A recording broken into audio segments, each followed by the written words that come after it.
Shalom Ubracha, nous poursuivons aujourd'hui avec le deuxième Pérek de Maseret Yevamot à la première Mishnah. Nous avons vu dans la première Mishnah, déjà dans le premier Pérek, le din de Eshet Achiv Shelo Haya Be'olamo, c'est-à-dire que, on garde toujours le même exemple, Reuven et Shimon, deux frères, et Reuven est mort sans laisser d'enfant. Shimon doit faire le yiboum avec la femme de Reuven. Le yiboum ne pourra se faire que si au moment où Reuven est décédé, Shimon était déjà né. Mais si Shimon, le tout petit frère de Reuven, est né après le décès de Reuven, même lorsque Shimon va grandir, va avoir 13 ans, il ne pourra pas accomplir la mitzvah de Yiboum, et il n'a pas non plus besoin de faire Khalitsa, puisque au moment où son frère est décédé, il n'était pas né, il n'était pas encore vivant. Donc là, le Tana de la Mishnah nous dit Ketzad Eshet Achiv Shelo Haya Be'olamo.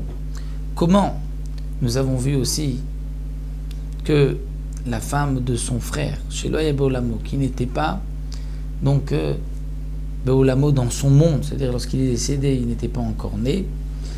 Dans quel cas, même la rivale, comme nous l'avons vu, va être dispensée de Yiboum. Alors la Mishnah nous dit Shnei Achim, on a deux frères. Umet Achad Mem, on va les appeler cette fois-ci pour garder exemple le plus simple de la Mishnah. Donc, Shnei Achim, on a deux frères, Reuven et Shimon.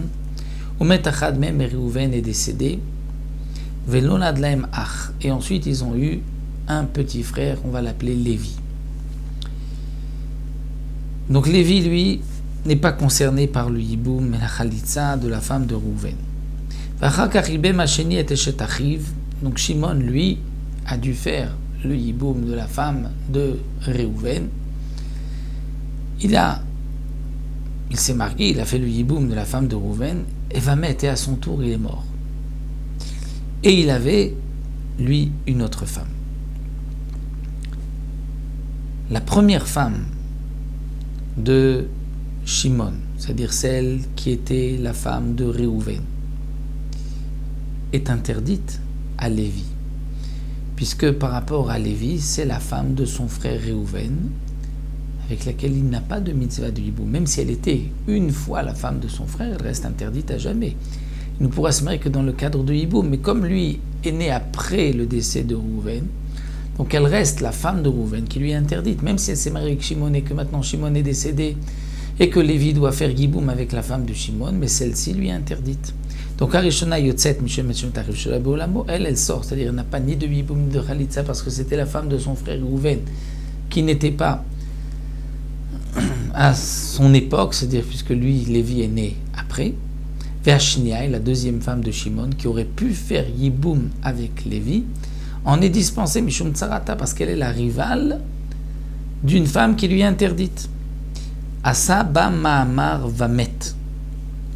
Shnia cholet sedanometia bemet. Là, on a un cas un peu plus compliqué. C'est que dans le Yiboum, il y a deux étapes. Première étape, c'est le ma'amar, c'est-à-dire des kiddushin qui sont midera banan.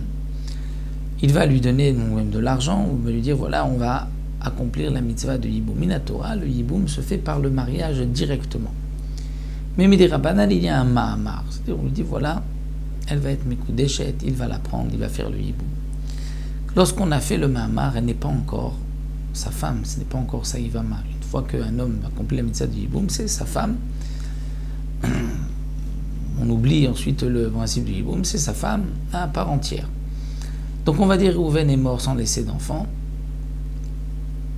Ensuite, après son décès, c'est Lévi qui est né.